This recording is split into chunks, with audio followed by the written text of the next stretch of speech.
Assalamualaikum warahmatullahi wabarakatuh. Halo teman-teman. Sebelumnya, perkenalkan nama saya Feby Nuria Aryani, NPM 2020 1250 0662 dari Universitas Indraprasta PGRI Jakarta.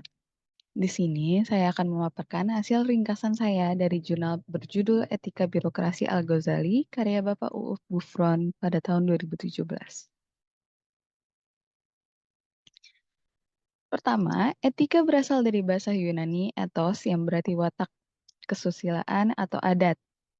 Purwadarminta pada tahun 1953 mendefinisikan etika sebagai ilmu tentang asas moral. Departemen Pendidikan dan Kebudayaan dalam Kamus Umum Bahasa Indonesia tahun 1988 menyatakan bahwa etika berkaitan dengan apa yang baik dan buruk. Kumpulan asas atau nilai yang berkenaan dengan akhlak dan nilai mengenai benar dan salah. Sederhananya, etika adalah kajian tentang moralitas. Etika dalam administrasi negara berperan penting, karena birokrasi merupakan organisasi yang menjalankan roda administrasi publik sesuai dengan aturan. Selanjutnya, ada pengertian birokrasi. Birokrasi atau dalam bahasa Arab al-diwan adalah sekelompok orang yang bekerja untuk administrasi negara dan pelayanan publik dalam menjaga hak-hak kesultanan seperti pekerjaan, harta kekayaan, tentara, dan pekerjanya.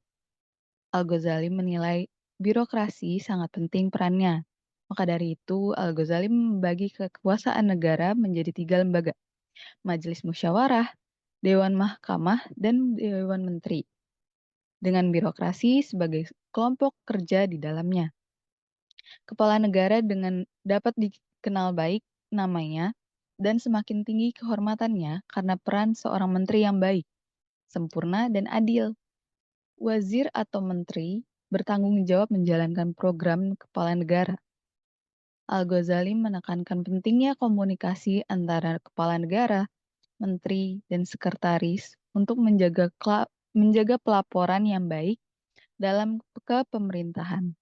Sekretaris atau katib adalah bagian penting dalam kitabah atau surat menyurat resmi dan administrasi negara modern. Selanjutnya, Al-Ghazali berpandangan bahwa birokrasi yang baik adalah birokrasi yang mengedepankan pelayanan kepada publik yang baik.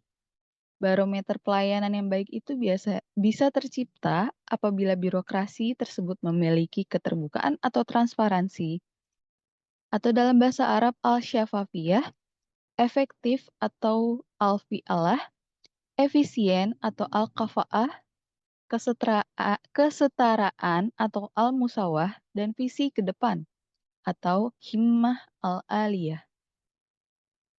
Yang pertama, transparansi.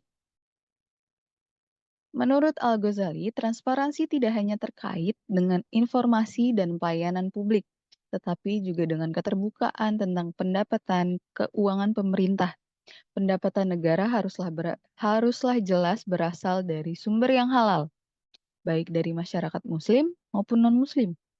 Al-Ghazali menegaskan bahwa sumber pendapatan negara seperti bea cukai, hasil perolehan paksa, dan hasil korupsi dari umat muslim dianggap haram. Pejabat negara harus jujur dan bertanggung jawab menghindari korupsi dan penggunaan uang negara yang tidak benar.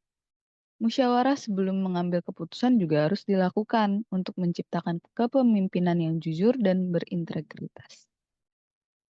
Yang kedua, efektif. Kepemerintahan termasuk birokrasi harus berjalan efektif, tepat sasaran, dan sesuai tugas, fungsi, dan wewenangnya. Seorang kepala negara harus mengarahkan pejabatnya dengan baik, mengatur roda pemerintahan, dan memberi arahan mengenai tugas masing-masing. Ketidakefektifan dapat mengakibatkan kekacauan, seperti perpecahan dalam pemerintahan, pekerjaan yang sembrono, sampai kekacauan sosial. Serem ya. Al-Ghazali menegaskan pemimpin harus mengurus rakyat, bukan malah menyia-nyiakan waktu. Waktu yang telah habis sama dengan kerugian. Bermain atau santai saat jam kerja misalnya, berarti merugikan negara. Al-Ghazali menekankan pentingnya mengatur waktu antara bekerja dan istirahat. Kepala negara, pejabat, atau pegawai akan dikecam apabila mengabaikan waktu istirahat atau berleha-leha saat bekerja. Patuhi jam kerja, istirahat sesuai ketentuan dan manfaatkan waktu istirahat untuk aktivitas yang bermanfaat. Selanjutnya ada efisien. Dalam mengelola pemerintahan, pastinya penting untuk efisien dalam pengelolaan keuangan negara, bukan? Salah satu contoh pemimpin efisien adalah Khalifah Umar bin Khattab yang meminta pegawainya untuk menggunakan uang negara dengan baik, efektif, dan efisien, bukan malah mengambil uang kas negara. Beliau hanya meminjam uang dari kas negara apabila perlu dan segera mengembalikannya.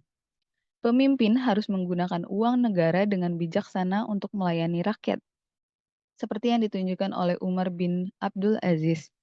Kepemimpinan yang baik harus diawali oleh pemimpin yang jujur dan hemat dalam mengelola keuangan negara. Selanjutnya ada kesetaraan. Menurut Al-Ghazali, dengan mengedepankan nilai-nilai kesetaraan akan menciptakan kebersamaan antara para pejabat dan pegawainya, serta birokrat dengan rakyat. Beliau menekankan pentingnya pemimpin merasakan kesulitan bersama rakyat. Pejabat negara disarankan untuk bertemu langsung dengan rakyat setiap Jumat. Sholat Jumat misalnya, mencari kerelaan rakyat sesuai dengan kerelaan ilahi. Ismail al-Samani dan Khalifah Umar bin Abdul Aziz adalah contoh pemimpin yang dekat dengan warganya. Umar meminta saran dari rakyatnya demi kepemerintahan yang baik dan meminta laporan apabila terjadi ketidakadilan di pemerintahan untuk membangun hubungan yang baik antara penguasa dan rakyatnya. Ya, selanjutnya atau yang terakhir ada visi ke depan. Program birokrasi kepemerintahan harus memiliki visi masa depan untuk kesejahteraan jangka panjang rakyatnya, tidak hanya menitik beratkan target jangka pendek. Al-Ghazali menekankan tanggung jawab seorang pemimpin dalam menciptakan kesejahteraan rakyatnya, bukan hanya selama masa kepemimpinannya, tetapi juga untuk masa-masa berikutnya. Al-Ghazali menegaskan bahwa seorang pemimpin harus memiliki cita-cita dan angan-angan yang tinggi untuk terus menyejahterakan rakyatnya. Umar bin Khattab mengatakan seorang pemimpin tidak boleh memiliki rendah cita-cita, karena tidak ada sesuatu yang dapat menjatuhkan kekuatan seseorang ketimbang rendahnya cita-cita. Jadi apabila seorang pemimpin tidak ada cita-cita, tidak memiliki cita-cita, berarti tidak ada orientasi ke depannya. Benar? Ya, sekian dari saya. Terima kasih atas atensinya. Wassalamualaikum warahmatullahi wabarakatuh.